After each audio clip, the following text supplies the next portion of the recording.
안녕하십니까. 항해토 REST API 발표를 맡은 발표자 박준수입니다. 그럼 지금부터 REST API란 무엇인지에 대해 발표하도록 하겠습니다. 목차입니다. 순서대로 제가 최근에 우체국에서 있었던 일을 시작으로 REST API의 발표에 앞서 선수 지식인 HTTP와 그에 연관된 리퀘스트, 리스폰스에 대해 설명드린 뒤 본격적으로 REST API에 대해 발표하도록 하겠습니다. 끝으로는 다시 처음에 얘기했던 우체국 에피소드를 통해 다음에 REST API에 대해 기억이 안 나도 우체국을 떠올리면 연상법으로 REST API에 대해 접근하실 수 있도록 발표를 구성해봤습니다. 네, 그럼 먼저 저의 우체국 에피소드를 들려드리겠습니다.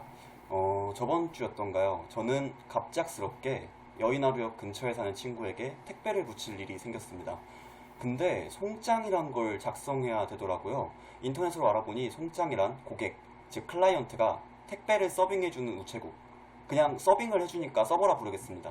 서버에게 보내는 메시지더라고요. 그게 지금 여기 배경에 있는 사진인데 저는 이게 마음에 들지 않았습니다. 왜냐면 제 생각에 보내는 사람의 주소나 내용물은 적을 필요가 없고 오른쪽 상단부의 포스트라는 글자도 그냥 마음에 안 들었어요. 받는 사람의 주소는 제가 독창적으로 진짜 잘 적을 자신이 있었거든요. 그래서 제가 직접 만들었습니다. 다시 봐도 정말 효율적으로 잘 만든 것 같아서 뿌듯합니다. 기존의 규칙들이 이해가 안 가고 쓸모없어 보여서 규칙들을 다 수정하거나 없앴어요. 제가 이 송장으로 배송해도 잘 배송할 자신이 있었습니다. 왜냐면 그 친구는 여의나루역에서 내리면 바로 보이거든요. 근데 우체국에서는 아쉽게도 이 송장을 받아주지 않았습니다. 이 송장대로 분명히 배송이 가능한데도요. 무엇이 문제였을까요? 네, 전부 다 문제투성이었죠. 보내는 사람 주소와 내용물을 안 적었고 포스트를 get으로 바꿨고 받는 사람 주소를 정해진 구주소나 도로명 주소가 아닌 자기만의 독창적인 방식으로 적어 넣었죠. 이 사건의 이 문제는 REST API와 분명한 관련이 있습니다. 그럼 지금부터 이게 어떻게 관련이 있는지 같이 생각하면서 본격적으로 발표를 시작하겠습니다. 발표를 하기에 앞서 발표의 방향을 잠시 말씀드리면 1960년 인터넷의 탄생부터 개발자들의 고민을 같이 해결해가는 방향으로 잡았습니다. 비록 처음 부분의 설명이 빈약해도 그 당시 사람들의 고민을 같이 해결해가면서 이 기술이 왜 나왔는지 알게 되면 좋을 것 같아서요. 그럼 첫 번째 주제 HTTP입니다. 1960년 미국에서는 핵공격이 일어났을 때 통신 시스템이 마비될 수 있다는 것을 깨달았습니다. 이후 고민을 거쳐 수많은 통신 장치들이 각자 일종의 전화국 역할을 하는 상호부조, 서로 돕는 시스템을 만들었습니다. 그것이 인터넷의 시작입니다. 그리고 1990년 127개국에서 모인 12,000명의 과학자와 엔지니어가 모인 스위스의 선 입자 연구소에서는 사람들이 많고 공간이 넓어 정보를 공유하기가 불편한 이슈가 있었습니다. 이에 수많은 사람들이 서로 정보를 편하게 공유하기를 바라는 마음에서 팀 버너스리와 그의 동료들이 웹을 세상에 내놓았습니다. 웹은 그 근본이 서로의 편한 정보 공유를 목적으로 시작한 것이에요. 택배 또한 서로 물건을 편하게 주고받기 위한 기술이라는 게 맥락이 비슷하네요. 아무튼 이때 웹은 크게 4가지로 나뉘었습니다. 웹페이지를 만드는 컴퓨터 언어인 HTML, 원하는 웹페이지에 방문할 수 있도록 도와주는 주소 체계인 URL, 웹페이지를 주고받을 수 있는 소프트웨어인 웹브라우저와 웹서버, 웹브라우저와 웹서버가 통신을 할 때 사용하는 통신 규칙인 HTTP. 이 4가지 중 그 어떤 것도 웹에서는 빠질 수가 없는데요. 우리는 여기서 이 통신 규칙인 HTTP를 조금 더 집중적으로 파보겠습니다. 처음 세상에 나온 HTTP는 매우 단순한 통신 규칙이었습니다. 마치 아주 처음의 택배가 처음에는 보내는 사람과 받는 사람의 이름 그리고 주소 정도만 알면 되는 것처럼요. 하지만 웹은 폭발적으로 성장하게 되었고 단순한 규칙으로는 성능과 보안, 안전성을 확보하는 것이 어려웠기 때문에 HTTP는 풍부한 기능을 가진 프로토콜로 발전하기 시작합니다. HTTP를 설명하기 위해 다른 비유를 들어보겠습니다. 편의점에서 고객, 영어로는 클라이언트죠. 클라이언트가 담배, HTML로 생각해 주시면 감사하겠습니다. 를 달라고 직원, 서버죠. 서버에게 요청하는 걸 생각해 보겠습니다. 클라이언트는 서버에게 HTML 주세요라고 말합니다. 이것이 요청이고 리퀘스트입니다. 그리고 서버는 클라이언트에게 HTML을 주게 됩니다. 이것이 응답이고 리스폰스입니다. HTTP는 이 리퀘스트와 리스폰스를 위한 메시지를 나타냅니다. 이번에는 직접 눈으로 한번 확인해 보겠습니다.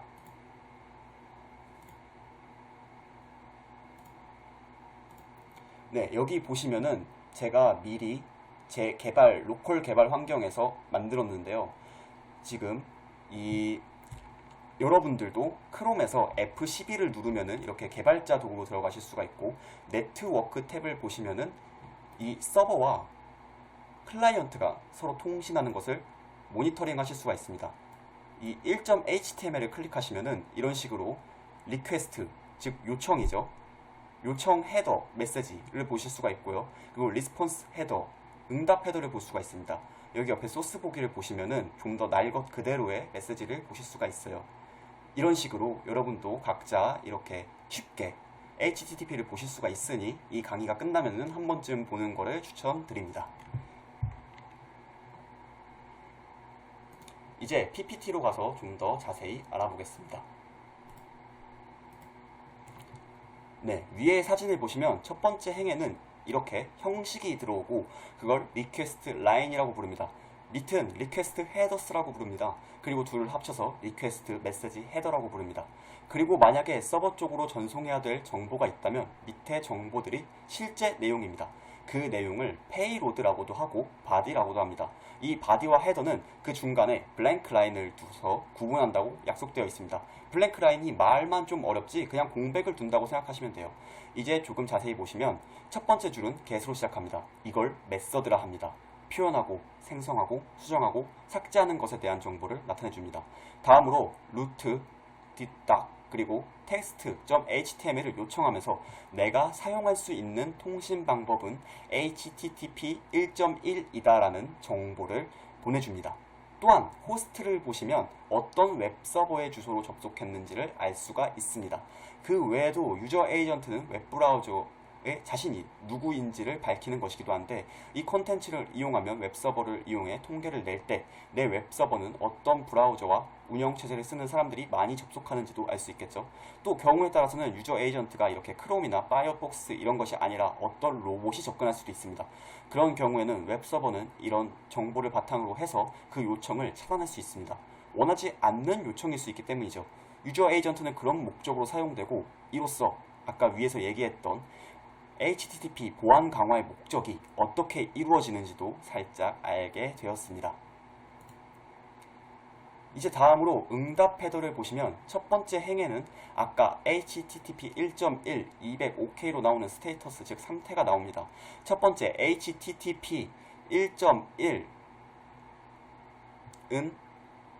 HTTP 1.1이라는 포맷을 쓰고 있다는 뜻이고요. 두 번째 스테이터스 코드는 서버가 응답했을 때 이게 잘 됐는지 안 됐는지, 잘 안 됐으면 어떻게 안 됐는지 알려주며, 세 번째 퍼라이즈는 응답 결과를 사람이 좀 이해하기 쉽도록 말로 풀어 쓴 것입니다.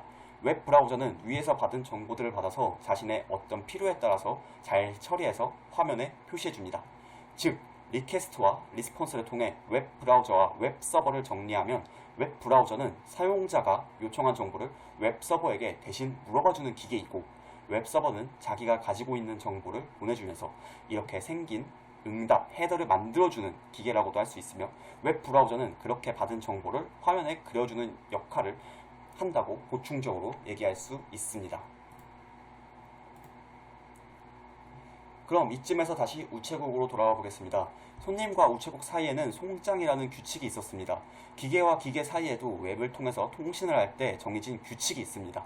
기계와 기계가 규격화된 방식으로 인터넷으로 또 웹을 이용해서 통신할 수 있도록 돕는 규칙이 바로 REST API입니다.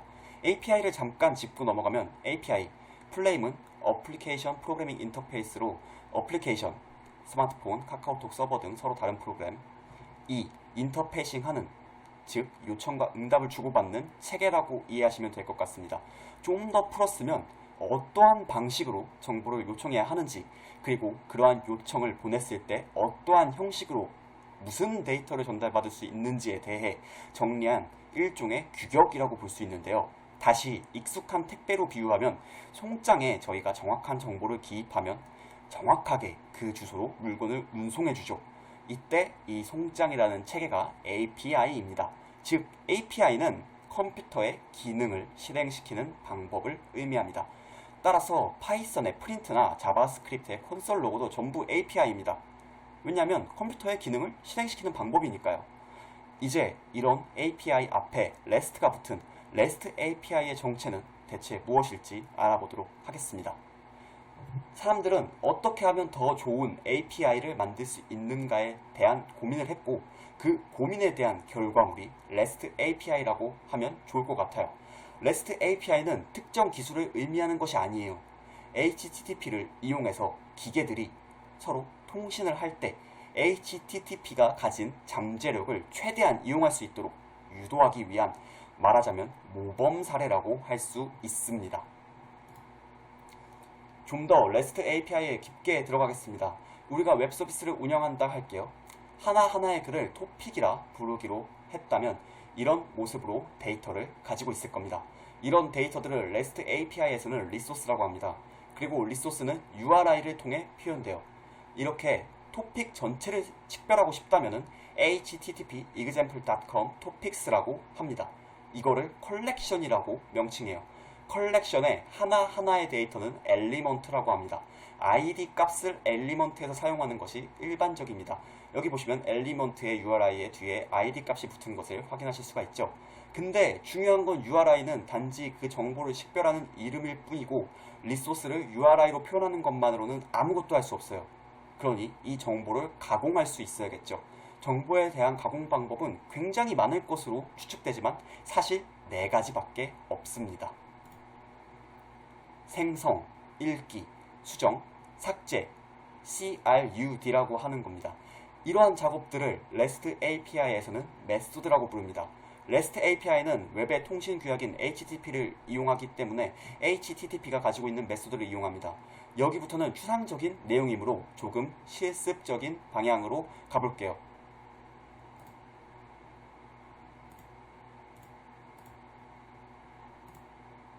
화면이 두 쪽인데 왼쪽은 REST API를 제공하는 서버의 데이터 상태이고 오른쪽은 이제 그 서버에 접속해서 이런저런 일을 하려고 하는 클라이언트라고 생각하면 좋겠습니다. 이제 이 왼쪽의 데이터들, 다른 말로는 스테이트를 어떻게 하면 REST API로 표현하고 생성하고 수정하고 삭제할 것인가를 해보겠습니다. 우선 왼쪽의 자바스크립트 코드는 그렇게 중요하지 않아요. 저희가 중요하게 봐야 하는 것은 우리가 지켜야 하는 규칙입니다. 마치 송장을 붙일 때 번호란에 자신의 번호를 정확하게 적어야 하는 것처럼요. 실험을 위해 아까 했던 방식처럼 검사를 해서 네트워크 탭에 들어가 놓았습니다. 지금부터 하려는 것은 토픽이라는 리소스에 문서 하나를 더 추가하는 것입니다. 그걸 위한 코드가 오른쪽의 코드인데요. 오른쪽에서는 타이틀은 패치, 바디는 패치 is 블라블라 라고 하는 데이터를 리소스로 추가하려고 하는데 객체 데이터를 JSON 형태로 바꿀 것입니다.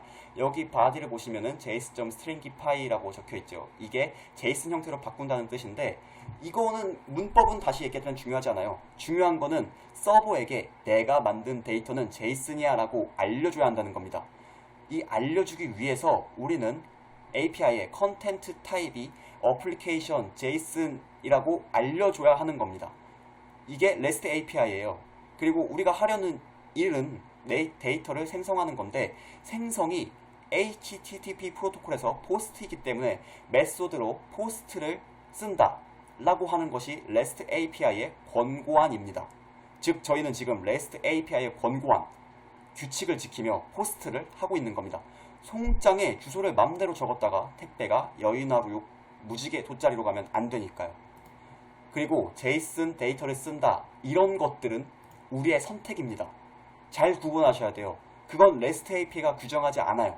중요한 건 데이터의 리소스는 URI를 통해 식별한다 와 어떤 행위를 할 때는 메소드의 이름을 HTTP의 규정대로 사용한다가 핵심입니다. 소스 보기를 클릭해서 실제 통신 데이터를 보면 브라우저는 서버에게 포스트 라고 적어서 보내고 두 번째로 URI가 나오게 됩니다. 여기 보시면은 요청 헤더에 포스트라고 적혀 있죠. 그리고 URI topics라고 적혀 있습니다. 호스트는 localhost 3000이고요. 뒤에 URI로 topics가 붙겠죠. 그럼 이제 서버는 이 클라이언트에게 응답을 할 텐데 그 응답의 구체적인 메시지를 보면 이렇게 생겼습니다. 201이라는 응답 코드를 보내줬고요. 201은 데이터의 생성이 성공적으로 끝났다는 것을 서버가 클라이언트에게 알려줄 때 사용하는 약속된 번호예요. 그리고 그 번호의 이름이 created입니다. REST API에서는 서버 쪽에서 어떠한 일을 처리하고 그 처리한 일의 결과를 응답 코드와 응답 메시지를 통해서 응답하자 라는 것이 REST API의 핵심이라고 할 수 있습니다. 이제 한번 정리해 보겠습니다. REST API가 규정하고 있는 것은 리소스를 식별할 때는 URI를 통해서 식별한다는 것, 그리고 어떤 행위를 할 때는 post, get, patch, delete와 같은 HTTP의 고유한 메소드를 이용한다는 것, 그리고 결과를 알려줄 때는 응답 코드를 정확하게 사용하는 걸 통해서 결과를 알려준다는 것입니다. 이렇게 규정하고 있는 것, 그리고 권고하고 있는 것, 이것이 REST API라고 얘기할 수 있습니다. 즉, HTTP 프로토콜을 HTTP 프로토콜답게 사용하자는 것이 REST API가 주장하고자 하는 바인 것입니다. 이제 다시 우체국으로 넘어가 보겠습니다.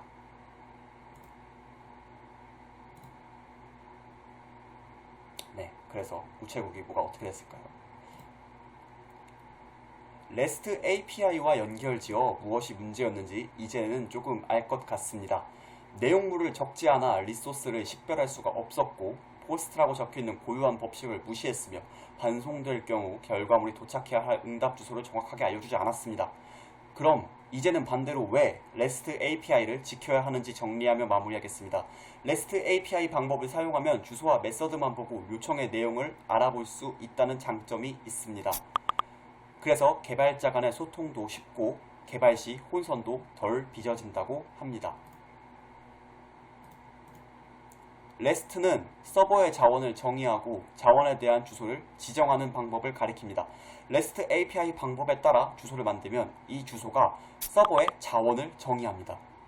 클라이언트 측에서는 요청의 내용을 표현할 수가 있습니다.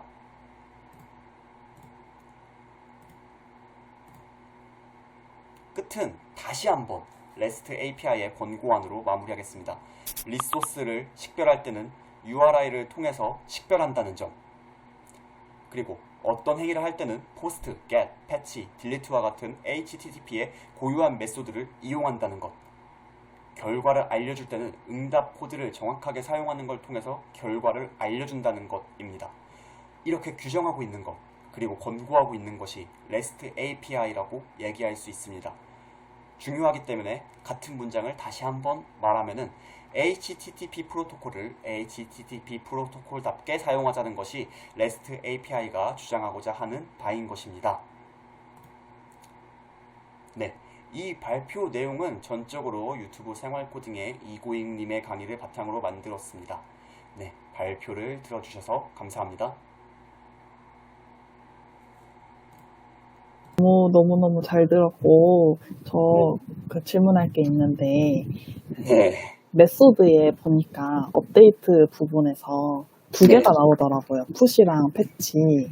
네. 혹시 그 두 개의 차이점이 뭔지 들어볼 수 있을까요? 네. 우선 아까 보여드렸던 CS 화면으로 돌아가서 다시 보여드리겠습니다. 여기 보시면은 부분 수정과 전체 수정이라고 적혀 있는 걸 확인하실 수가 있어요. 즉, 패치는 전송하지 않은 데이터는 삭제되지 않아요. 하지만 전송하지 않은 데이터는 삭제됩니다. 이게 되게 추상적이에요, 개념이. 그래서 백문이 불여일견이니 보여드리는 것으로 하겠습니다. 네, 여기 보시면은 지금 리소스를 보시면은 토픽스의 아이디가 2죠. 지금 부분 수정을 먼저 하겠습니다. 부분 수정을 보시면은 URI가 토픽스의 2죠. 그리고 메소드는 패치입니다. 부분 수정이에요. 그리고 타이틀을 패치 빼기 패치로 바꾼대요. 즉 지금은 타이틀이 그냥 패치입니다. 근데 이 API를 지금 이용해서 통신을 주고받으면은 타이틀이 패치, 백이 패치가 된다는 것을 유추할 수가 있겠죠. 그러면은 금방 바뀌니까 집중하시고 눌러보아서 통신을 해보겠습니다. 하나, 둘, 셋. 네, 보이셨나요? 패치, 백이 패치로 부분 수정이 이루어졌습니다. 네, 이런 식으로 이 전송한 데이터만 바뀌는 것이 패치입니다. 그럼 반대로 put, 전체 수정은 어떤 차이점이 있을까요? 네, 여기 보시면은 다 같아요. URI도 topics id가 2이고 메소드는 put입니다. 근데 타이틀이 패치, put, 이름이 바뀌어요. 그렇다면 유추할 수가 있죠. 여기는 패치였는데 put으로 바뀌는 걸 유추할 수 있습니다. 근데 전송하지 않은 데이터는 삭제된대요. 이게 무슨 소리일까요? 금방 바뀌기 때문에 제가 살짝 스포일러를 하면은 body 내용이 삭제가 될 것입니다. 네, 하나, 둘, 셋. body가 삭제됐습니다.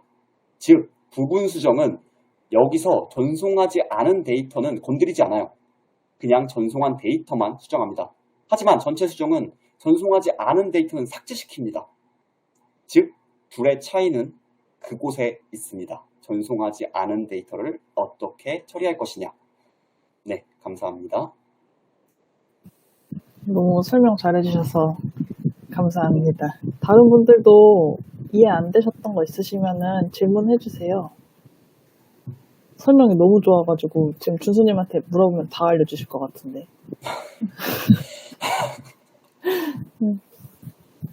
그러면은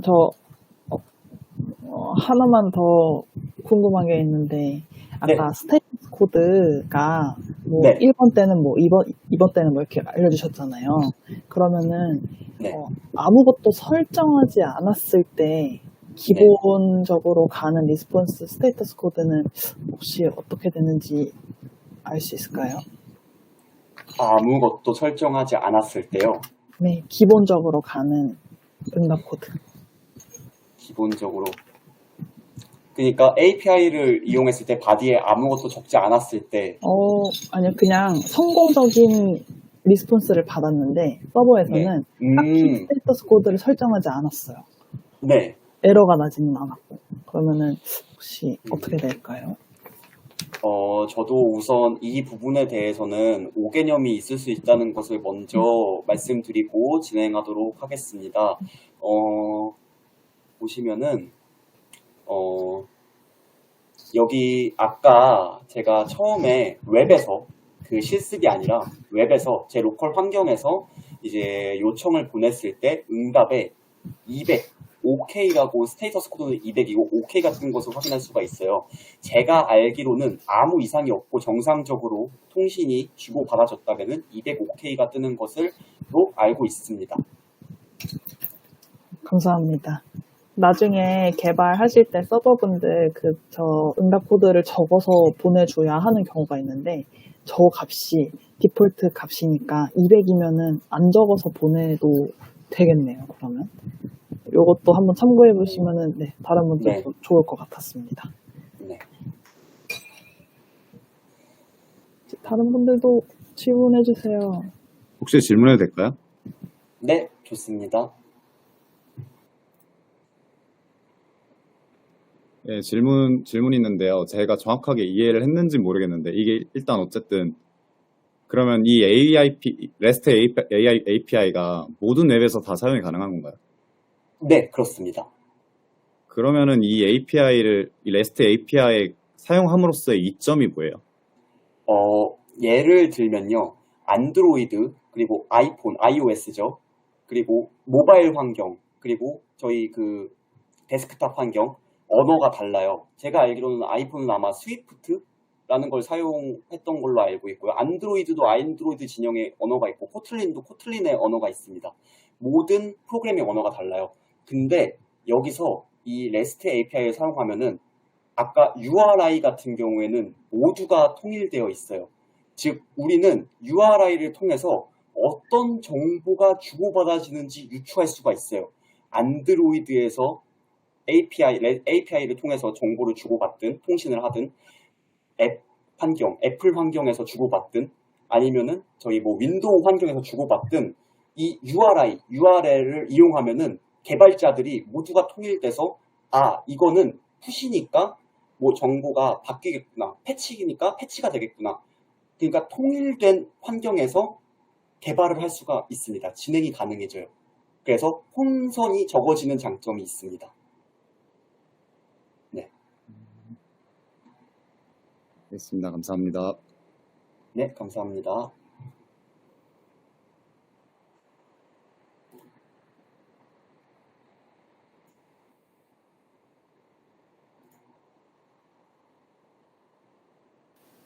다른 분들은 질문 괜찮으신가요, 다들? 그러면은 네, 준수님 너무너무 설명 잘 들어. 저도 되게 배운 게 많고 감사합니다. 요거는 진짜 녹화해가지고 유튜브에다 올려도 되겠는데요. 네, 감사합니다. 네. 네, 너무 잘 들었고 그러면은 한 30분까지는 잠깐 쉬고 30분 딱 정각되면은 권영님이 HTTPS 설명해 주시도록 하겠습니다. 수고하셨습니다. 네, 들어주셔서 감사합니다.